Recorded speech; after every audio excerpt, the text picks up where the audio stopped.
I think the challenge is to bring together innovative people who are daring to do new things.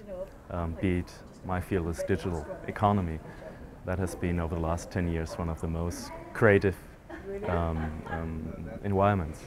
But also to branch out the thinking of daring to do a new thing, to be innovative, be it in social, be it as an investor, be it as a designer, as an artist.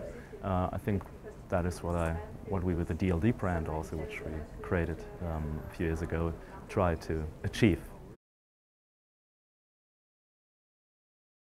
I think there are many initiatives to quote, and I wouldn't like to have one or two quoted, but referring to maybe the 2005 class, there are companies created. I remember that Andre and Shai set up Better Place, as a e-mobility company because of the meetings we had.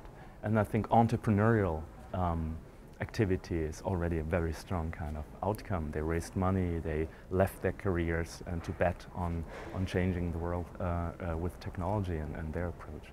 Their social Table for Two, for instance, was an initiative that also had scale. So some initiatives, I would say, were groups where we had changed the mindset. Other got scale, into companies, into larger, larger impact-driven initiatives. We did a book on trying to explain why it's good for business to be sustainable. So, and this book was published and sent to several thousand decision makers. So, there are different levels at some point. In terms of connectivity, we are connected. I think that status is achieved. I don't think that we will have in 10 years much more connectivity. Social networks will. I think what we will have is a really collaborative approach to products, ideas, in a way that we cannot think today.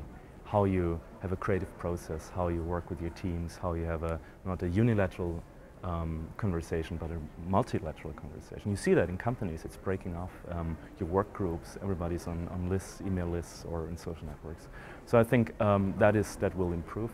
I think at some point, some of the big challenges, maybe there may be other solutions through to that connectiveness, because there's a next level of a global intelligence and a global ability to act. Actually, if you look at the crisis and the catastrophes over the last years, natural catastrophes, there was already a global kind of impact that I think 10 years ago would not have been possible. Think about Katrina, really many groups came together to help, and I think this also crises will be tackled differently.